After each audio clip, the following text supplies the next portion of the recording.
Abavyeyi uko boba babayeho kose bakwiriye kwama bashira imbere ineza y'ikibondo, haba mu gihe co kumwiyumvira imbere yo kumwibungenga, mu gihe c'imbanyi n'inyuma y'ivuka, kuko iyo atitaweho biheza bikamuzanira ingaruka mbi ku magara yiwe yo mu mutwe, eka ndetse no ku migenderanire yiwe agirana n'abandi mu kibano, nk'uko bisigurwa n'umuhinga yanonosoye ivy'imyifato Nzeyimana Patience.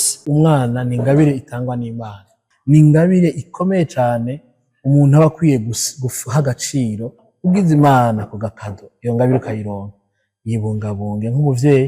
Ivyiza vyose ushoboye gukorera iyo ngabire uyibikorere hakiri kare. Ya nyifata itari nziza uriko uragira nk'umumama birabuza development ya fetus. Si wa mwana azoja mw'ishure ngo akirize nk'abandi. Vya bibazo vyose umuvyeyi abavyeyi bacamwo, kwa gushwana, kwa kugwana, kwa gukubitana, igihe umwana munda mba muronse bari bamwifuje cane, hariho inyifato, hariho reaction, hariho ukuntu umuntu avyakira.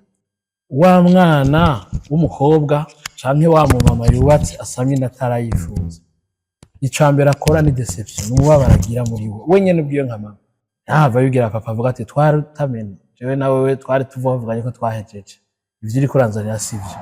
Wa mwana iyo dispute bwo gutumvikana kuko kuraba hagati ya mama na papa, naho atavuga, naho twe twibaza ko atari karumva, uwo mubabaro muri ko murabamwe, uko gushwana muri ko murabamwe, wa mwana nawe ari karakubamwe. Nubwo biruko, uyo muhinga nyene abandanya asigura ko umuntu wese amaze gukura agaca ubwenge ategerezwa kwiha indero, akifatira intumbero ibereye ijanye n'ico ashaka kuzoba muri kazoza. Itegura imbere yuko niyo nditwara, utangure unezererwe uwo mwana uko kuza kuwo mwana igihe azobonekera.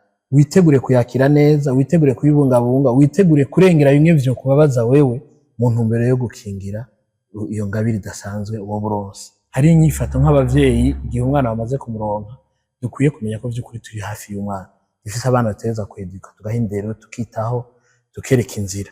Raba rero nk'abavyeyi nyuma y'uko umwana yavutse, nimba warakoze imbere y'uko avuka ukagira ico umumarira, umwitaho muri ivyo byose navuze, ongera ubandanye mwiteho n'igihe yavutse, cane cane mu kutagira inyifato zitari nziza hafi yiwe canke mu gihe ariko arakubona. Abana barakeneye kuba rassurés, barakeneye kumva ko bahawe agaciro, bitaweho, bakunzwe, batekaniwe, bakingiwe, utwo tuntu twose.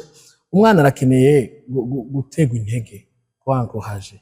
Abahinga batari bake bemeza ko uko umuvyeyi yibungenze aba yiyumva ababaye canke anezerewe, biba biri ku rugero rungana n'uko umwana ari mu nda yiyumva, biheza bikazogenga imyifato yiwe amaze kuvuka.